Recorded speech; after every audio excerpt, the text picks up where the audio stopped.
comprennent l'anglais, good morning or good afternoon, I don't know. Pour ceux qui ne comprennent pas anglais, salam alaikum. Pour ceux qui comprennent une autre langue, Jisafur pour le Jola. Moi, je m'appelle Mandiaye Betibachi. On m'a mandaté d'être le gars qui va vous dire le travail qu'on a fait. Et notre groupe s'appelle sur l'Arba Palab, ou l'Arba Palab. L'Arba Palab des acteurs agricoles du Sénégal. Donc nous avons créé d'abord une page Facebook et vous pouvez aller sur la page. Ceux qui étaient déjà dans le groupe ont déjà commencé à aimer la page. Donc la page est déjà en ligne. Donc nous avons choisi... Oui, si vous voulez, on peut montrer la page. Si vous avez Internet, vous pouvez montrer la page. Comme ça, ils vont voir un peu. La page est déjà créée. Il y a des personnes qui ont commencé à aimer. Allez-y sur Internet. Vous avez Internet? Ali, do you want to work your machine here? 12 personnes qui aiment la page. C'est la page qui va permettre à toutes les personnes qui sont dans le monde agricole de pouvoir montrer, soit poster des vidéos, montrer des photos, partager des informations, tout ce que les personnes sont en train de faire dans le monde agricole. Vous pouvez partager ça sur cette page-là. Et l'objectif, c'est de regrouper toutes les initiatives de ces personnes qui sont dans le monde agricole. Donc cette page-là, nous pensons que d'ici quelques semaines, on aura peut-être le million de personnes qui vont aimer cette page. Et après, nous allons créer, peut-être la semaine prochaine, nous allons créer le groupe qui va regrouper toutes les personnes qui travaillent dans le monde agricole. Et ce groupe-là va être un forum où nous pourrons partager, communiquer, parler. Et il y aura d'ailleurs une réunion qui va être organisée la semaine prochaine. Et elle va être présidée par Mariam. Et toutes les personnes qui ont eu à travailler avec nous sont là. C'est une réunion qui va se dérouler en direct, en ligne. Et ça va se passer sur Hangout, une application que Google a créée. Et nous allons faire une réunion pour un peu approfondir ce que nous avons appris. Maintenant, nous allons passer au document. Donc, pour ceux qui ont une page Facebook déjà, vous allez à l'Arba Palab, des acteurs agricoles au Sénégal, et vous cliquez sur J'aime. Et dès que vous cliquez sur J'aime, ça nous fera encore une autre personne. Et je veux qu'avant une semaine, qu'on puisse être 1 million sur la page pour montrer un peu la force du monde agricole. On va juste corriger l'orthographe. Voilà, ça aussi on va corriger. On a eu trop d'anglophones dans notre cours. Voilà, donc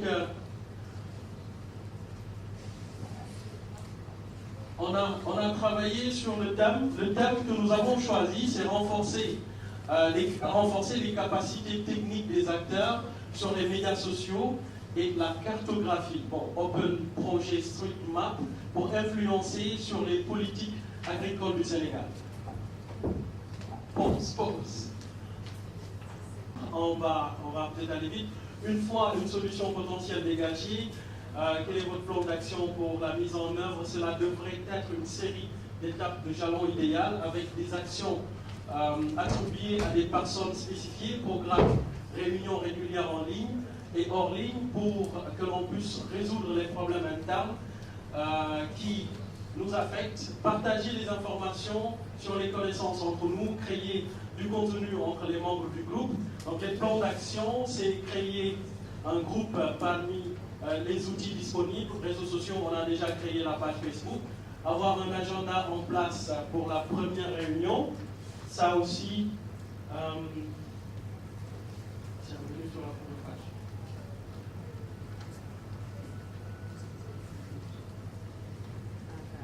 Voilà, donc dans résoudre les problèmes,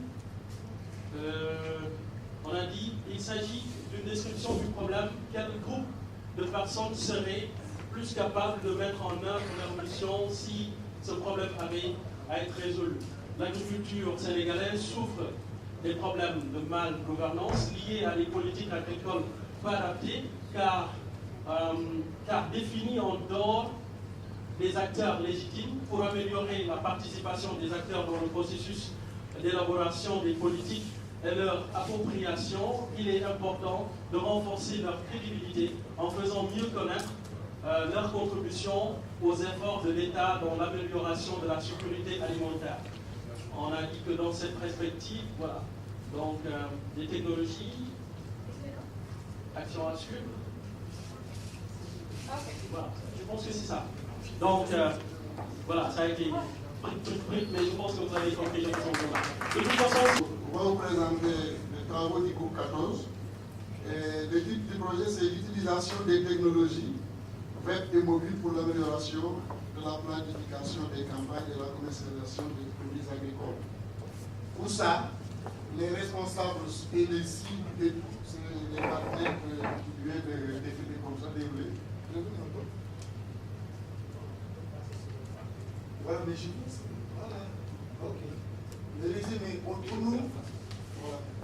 nous, le résumé des problèmes tourne autour du fait que la problématique qu'on a trouvée, c'est le faible niveau de professionnalisation des producteurs. Pour entrer dans la caméra. Allez, face au public. Ok. C'est bon, en fait, vous restez dans le cadre. La production et la commercialisation. Entre autres, c'est la faible maîtrise des superficies. Et il y a aussi l'enclavement des zones de production, où on ne peut pas se permettre de déplacer les gens à tout moment, où il faut aussi que les outils technologiques nous aident à résoudre ce problème, à partager des plans de campagne sans pour autant qu'il y ait des déplacements. Et il y a aussi des difficultés par rapport à l'élaboration de plans de campagne. Et l'insuffisance d'outils comme les PC, les tablettes, et aussi il y a le manque de connaissances sur les technologies nouvelles aussi. Et il y a méconnaissance aussi de l'utilisation des technologies de l'information et un manque de sensibilisation et de formation. Pour cela, on a proposé des solutions. Je vais vous détailler très rapidement. Voilà.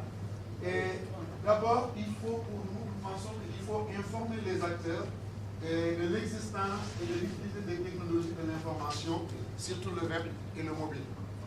Et ensuite, nous pensons qu'il faudrait qu'on rende accessibles les outils web et mobiles à tous les bénéficiaires.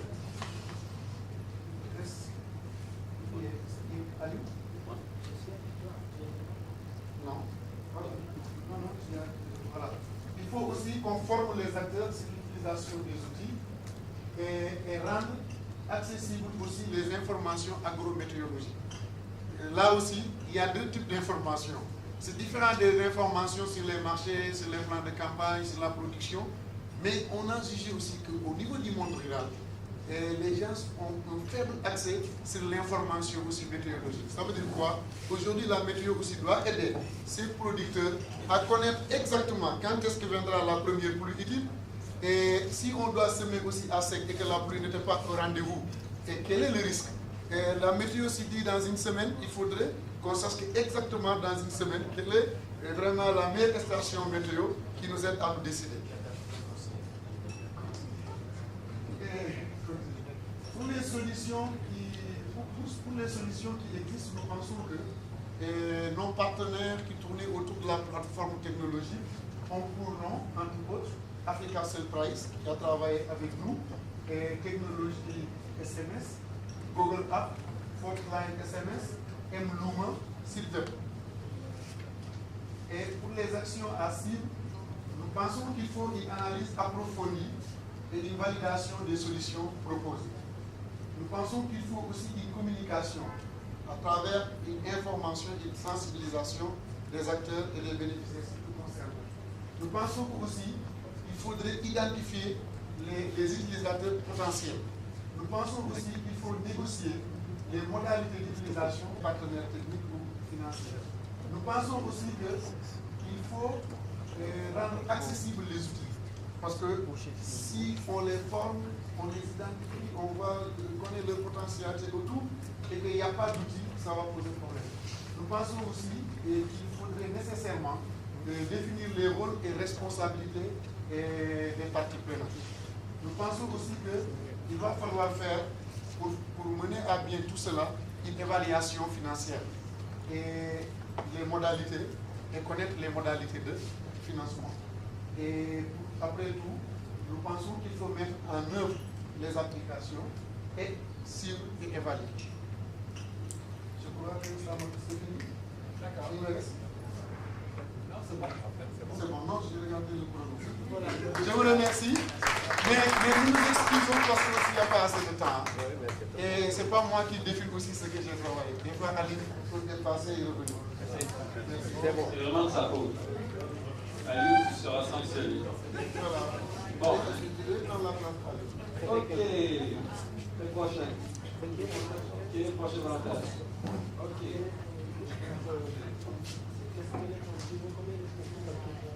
C'est la cartographie.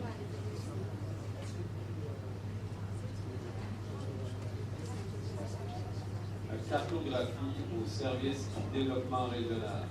C'est ça? Comment vous l'avez appelé? Ah oui, l'impact des aménagements est OK. 5 minutes. Bonjour, ouais. C'est donc le groupe 1 qui a eu à travailler sur la cartographie de l'impact des aménagements hydro-agricoles. Donc, passé. Je pense que ce n'est pas la peine de présenter le groupe. Donc, en fait, ici, comme problème, n'est-ce pas, nous avons constaté que les changements climatiques constatés vers les années 60, n'est-ce pas, ont provoqué la baisse de la pluviométrie. Et donc, ont créé un problème d'eau qui a beaucoup joué sur les activités agro-pastorales, à savoir la diminution des surfaces cultivables à travers la remontée de la langue saline, la baisse de la production agricole, la disparition de certaines espèces végétales. Et donc, j'en passe. Donc, pour preuve, avant ces années, la Casamance, par exemple, s'était autoproclamée grenier du Sénégal à cause, n'est-ce pas, de la grande production, n'est-ce pas, agricole, n'est-ce pas, et donc, après ces changements climatiques, nous avons assisté, n'est-ce pas, à des productions qui ont du mal à couvrir les besoins même du semestre. Et donc, comme réaction, il y a eu un vaste programme d'aménagement des vallées réalisé par divers acteurs, n'est-ce pas, depuis l'ILAPO, le projet programme, les programmes même étatiques, n'est-ce pas, qui ont eu à intervenir dans le cadre de l'aménagement des vallées. Mais malheureusement, l'impact de ces aménagements est mal connu à cause du fait que les gens travaillent de façon